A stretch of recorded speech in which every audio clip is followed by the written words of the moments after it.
10 ጊዜ ጠይቅ አንድ ጊዜ ቁረጥ ልናስረክብ ወይ ደግሞ ልንሰጥ የምንዘጋጅ ሰዎች ከኛ ጎሎ ሲገኝ ትልቅ ኮንፈርት ይነሳቸዋል ማለት ነው። ለተወሰነ ጊዜ ደስታ የምታገኙበት ሊመስላችሁ ይችላል።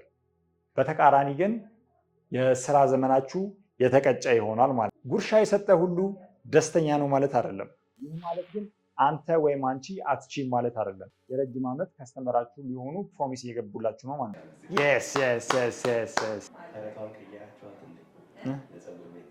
ነች እኮ ትባላለች። በጣም ወሳኝ እኮ እንደውም ከቁርጥ ጋር የተያዘች ስለሆነች 10 ጊዜ ጠይቅ አንድ ጊዜ ቁረጥ ነው። በቀን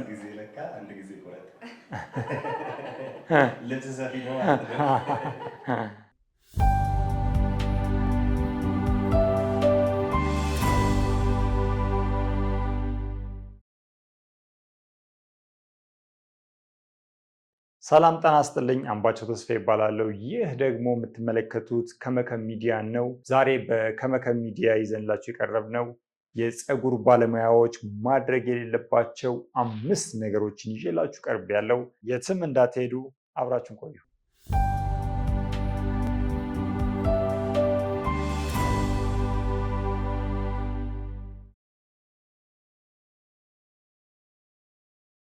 አንደኛው የደንበኛውን ፍላጎት አለማዳመጥ። ብዙ ጊዜ የፀጉር ባለሙያዎች በደንበኝነት ወይ ደግሞ አዳዲስ የሚመጡ ከስተመሮቻቸውን ፍላጎታቸውን እኔ አቅልሃለሁ በሚል አማካኝነት የሰዎችን የሀሳብ መቀየር መብት በመጣስ ለምሳሌ አንድን ደንበኛ ለረጅም ዓመት ሰርቼዋለሁ፣ ልምዱ የሚሰራው ፍላጎት ይሄ ነው በማለት እንዳይገባ ሳንጠይቅ የምንሰራበት ቀላል ይመስላል በተለምዶ፣ ግን በሕጉ መሰረት የተከለከለ ነው። ለረጅም ዓመታትም ያስተካከላችሁት ከስተመር እንኳን ቢሆን ዛሬ ሲመጣም ሀሳብ ቀይሮ ሊመጣ ይችላል። ሶሻል ሚዲያ አይቶ በቤተሰብ ጫናም በጓደኞቹ ግፊት የነበረውን ስታይል ለመቀየር መጥቶ እናንተን ሊያማክር ይችላል። እና ያንን በሚያመጣበት ሰዓት እናንተ ሳታዳምጡ እንደ በፊቱ የምትሰሩት ከሆነ ስህተት ነው ማለት ነው። ስለዚህ ማድረግ ያለባችሁ የደንበኛውን ፍላጎት ዛሬ ምን እንደሚፈልግ ምን እንደሚሻም አጥብቃችሁ መጠየቅ ይኖርባችኋል ማለት ነው። በፌድ ወይ ደግሞ በቴፐር ወይ ደግሞ በሌላ በክሊንከት ደረጃ ሲነግራችሁ የሚነግራችሁን በደንብ ማዳመጥ ይኖርባችኋል። አንዳንድ ጊዜ ጥቁር ፌድ በሚልበት ሰዓት ስኪን ፌድ ልንሰራ እንችላለን። ስለዚህ ይሄ የሚፈጠረው ሚስ አንደርስታንዲንግ በደንብ ባለማዳመጣችን ሊሆን ስለሚችል 10 ጊዜ ጠይቅ አንድ ጊዜ ቁረጥ ነው እና ይሄ አባባል በጣም ይጠቅመናል ብዬ አስባለሁ። ለፀጉር ባለሙያዎች ትልቁን ቦታ የሚይዘው የደንበኞቻችን ፍላጎት በደንብ አድርገን ማዳመጥ ይኖርብናል ማለት ነው። ሁለተኛ፣ ደንበኛዎችን ሊረብሽ የሚችል ነገር ማድረግ። ብዙ ጊዜ ልብ ሳንለው የምናደርገው የፀጉር ባለሙያዎች ትልቁ ችግራችን ደንበኛውን ካስቀመጠንና ካዘጋጀን በኋላ ከሌላ ሰዎች ጋር ኮሚኒኬት ማድረግ፣ ከሌላ ሰዎች ጋር ጮክ ብለን ማውራት፣ ለሰውየው የማይመጥኑ ወሬዎችን ማውራት፣ በፖለቲካ ሊሆን ይችላል፣ በሃይማኖት ሊሆን ይችላል፣ በተለያዩ አመለካከቶች ከኛ የተቃረነ ሊሆን ስለሚችል እሱን የሚነዘንዙ ነገሮች አለማድረግ። ሁለተኛ፣ ደንበኛችንን አስቀምጠን ደግሞ ከሌላ ባልደረቦች ጋር ያልሆኑ ቃላቶች መቀያየር እጅግ ከስተመሩን ሊረብሹ የሚችሉ ነገሮች መካከል አንዱ ነው ማለት ነው። ከዛ በተጨማሪ ጥቃቅን ብለን እናስባቸው የምንችላቸው ጥራጥሬዎች ለምሳሌ ለውዝ ሊሆን ይችላል፣ ሽምብራ፣ ቆሎ ምናምን 3 ፍሬም ቢሆን በልተን ለሰውየው የሚያመጣውን ኢፌክት አንደርስታንድ አለማድረጋችን ወይ ደግሞ ሰውየው ላይ ሊፈጥር የሚችለውን ረብሻ አንደርስታንድ ማድረግ ይኖርብናል ማለት ነው። ስለዚህ ሰዎችን ወይ ደግሞ ደንበኞቻችንን ይረብሻሉ ብለን የምናስባቸውን ነገሮች መቆጠብ ይኖርብናል ማለት ነው። በተጨማሪ ደግሞ ሻምፖ አጣቢዎች ወይ ፀጉር አስተካካዮች ማስቲካን እያላመጡ ወይ ደግሞ እያንቀጫቀጩ ከስተመርን ማስተናገድ እጅግ ከሚረብሹ ነገሮች መካከል ነው ማለት ነው። ለምሳሌ ሰውየው ተመስጦ ዘፈን እየሰማ ሊሆን ይችላል። እኛ ግጥሙን ወይ ሊሪክሱን ሳንችለው ከዘፈኑ እኩል ጮክ ብለን ሰውየውን ሊረብሽ በሚችል መልኩ መስፈን እጅግ በጣም ከሚረብሹ ነገሮች ውስጥ ይካተታል ማለት ነው።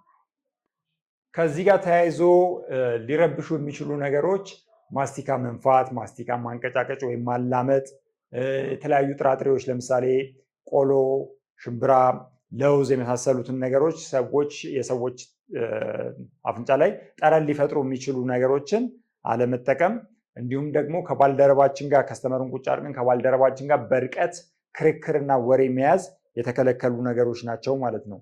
እንዲሁም የማንችላቸውን ዘፈኖች ወይም መዝሙሮች ሊሆን ይችላል ሰውየው ተመስጦ በሚሰማበት ሰዓት እኛ ከሙዚቃው ጮክ ብለን ወይ ደግሞ በተሳሳተ መልኩ ማንጎራጎር ወይም ደግሞ መዝፈን ወይም ደግሞ መዘመር እጅግ በጣም የተከለከሉ ነገሮች ናቸው ማለት ነው።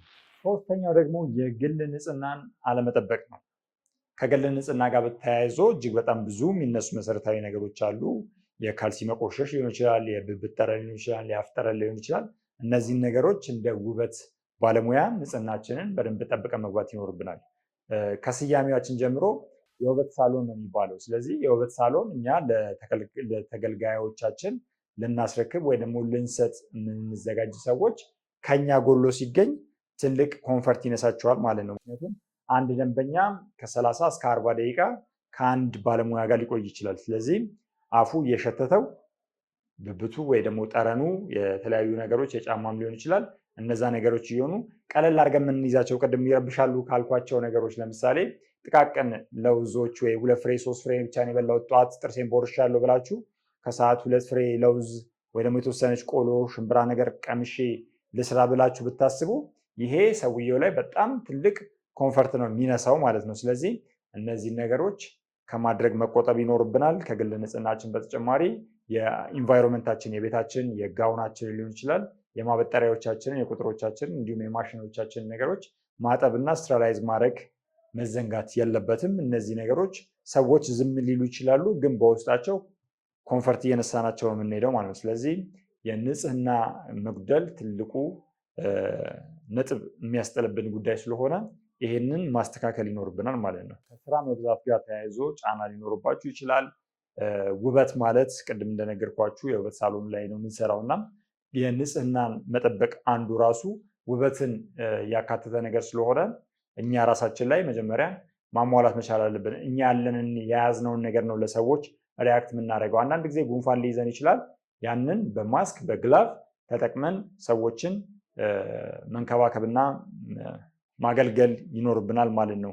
ጉንፋን ይዞም በሶፍት ወይም በእጃችን እየተጠቀምን ድጋሚ ስናደርግ ትልቅ የንጽህና ጉድለት ሊሆን ስለሚችል ጉንፋን የሚይዛችሁ ባለሙያዎች ወይም ሲይዘን የአፍንጫ ፌስ ማስክ ወይ ደግሞ የእጅ ጓንት መጠቀም ግዴታ ይሆንብናል ማለት ነው።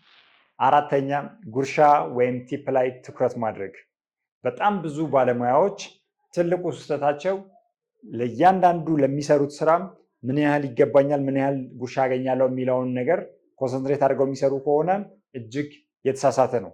ምክንያቱም ሰዎች የሚመጡት ቲፕ ለመስጠት ብቻ ሳይሆን ያላቸውን ደስታ የሚፈልጉትን ሀሳብ በአካላቸው ላይ በጭንቅላታቸው ላይ በፀጉራቸው ላይ ለውጥ አይተው መውጣት ነው። ያንን ሲያደርጉ ደስተኞች ከሆኑ ቲፕ ማድረጋቸው ወይ ጉርሻ መስጠታቸው የማይቀር ነው። ካላደረጉም ደግሞ እግዚአብሔር ይስጥልኝ አመሰግናለሁ ብለው የሚወጡት ከስተመሮች ትልቅ ዋጋ አለው።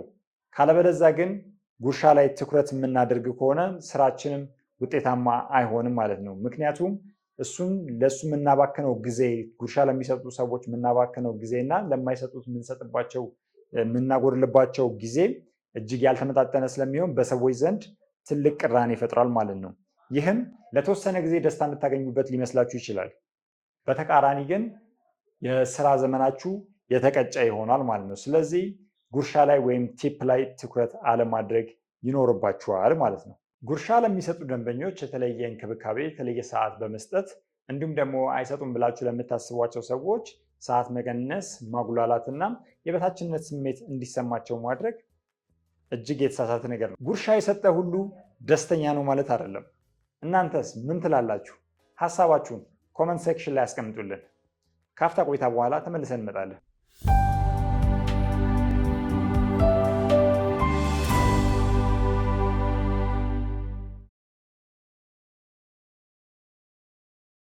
አምስተኛ አስተያየት አለመቀበል።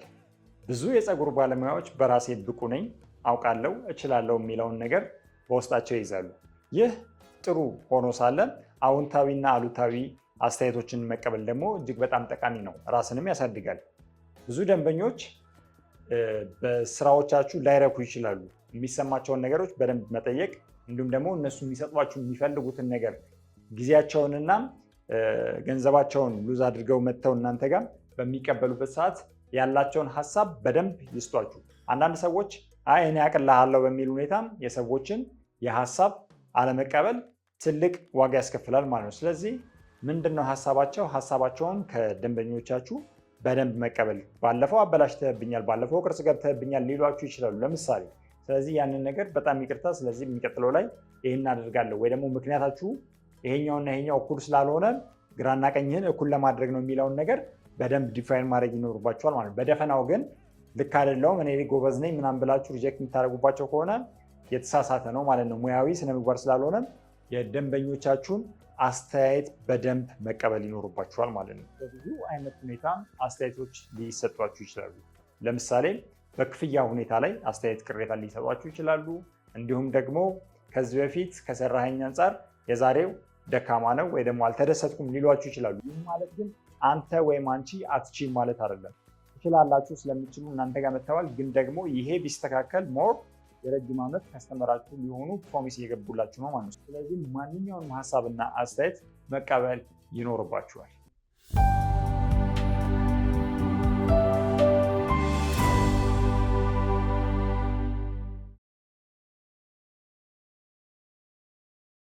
ፀጉር አስተካካዮች ማድረግ የሌለባቸው 5 ነገሮችን ይዘላችሁ ቀርበን ነበረ። እንደምትወዱት ተስፋ እናደርጋለን።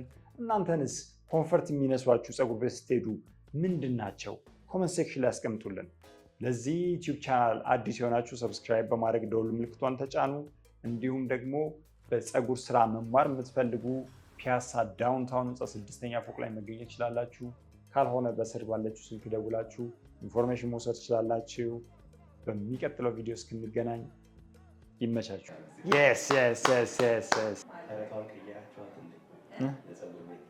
ነች እኮ ትባላለች። በጣም ወሳኝ እኮ እንደውም ከቁርጥ ጋር የተያዘች ስለሆነች 10 ጊዜ ጠይቅ 1 ጊዜ ቁረጥ ነው። በቃ